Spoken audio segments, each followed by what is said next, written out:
হাতে হাত রেখে শুরু হলো আমাদের জাফলংয়ের যাত্রা। পাহাড়ের কোল ঘেঁষে ঝর্ণার গান, নদীর জলে হাসি খুশির ভিজে যাওয়া মুহূর্ত, আর টঙের ওপর বসে মজার খাবারের স্বাদ। প্রতিটা সেকেন্ডই যেন ভালোবাসার রঙিন। হ্যালো এভরিওয়ান, আসসালামু আলাইকুম। সবাই কেমন আছেন? পাহাড়ের ঠান্ডা হাওয়ায় যেন নতুন জীবনের ঘ্রাণ পাচ্ছে। পাহাড়ের কোলে যেখানে মন পায় শান্তির ঠিকানা।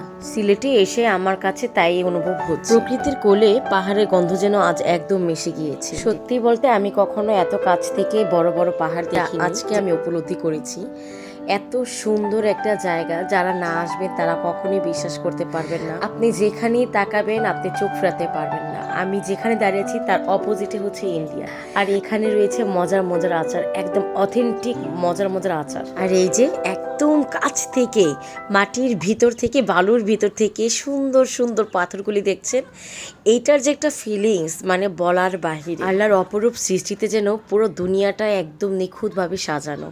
এই তো দেখতে দেখতে আমরা নেমে গেলাম নৌকা থেকে। এখন হচ্ছে আমাদের মানে স্বপ্নের যে জায়গা, মায়াবী ঝর্ণা। আসলে দেখতে মনে হচ্ছে নৌকার থেকে নেমে আমরা মায়াবী ঝর্ণা আসলে কিন্তু চলে এসেছি। আমাদের নৌকা থেকে কম পক্ষে 10 মিনিট লেগেছে এখানে হেঁটে আসতে। প্রচুর দূর এখান থেকে। যারা বেবি নিয়ে ক্যারি করে তারা জানে আসলে অনেক বেশি কষ্ট, বাট সে কষ্টটা তখনই সফল হয় যখন এত সুন্দর মায়াবী ঝর্ণা। সত্যি কথা বলতে আমি যতবার দেখেছি ততবারই যেন মুগ্ধ হয়েছি এই মায়াবী ঝর্ণাতে। এত সুন্দর পানি বের হচ্ছে, প্লাস এত সুন্দর একটা পরিবেশ ছিল। বাট আমার মতন ভীতু যারা আছেন তাদের জন্য এই যে মানে সুন্দর জায়গাটাও ভয়ানক অবস্থা হয়ে গিয়েছিল। অনেক কষ্টে পাহাড়ের উপর তো উঠেছি, কিন্তু গোসল যে করব আমার যে কি বেশি ভয় লাগছিল এই টাইমটাতে। যাই হোক, কোনো মতে তো আমি দেখা যায় ওইখান থেকে এখন আমাদের কি হবে, রিটার্ন আমরা আবার জাফলং এ ব্যাক করি। কারণ ছিল মায়াবী আর এটা ছিল জাফলং।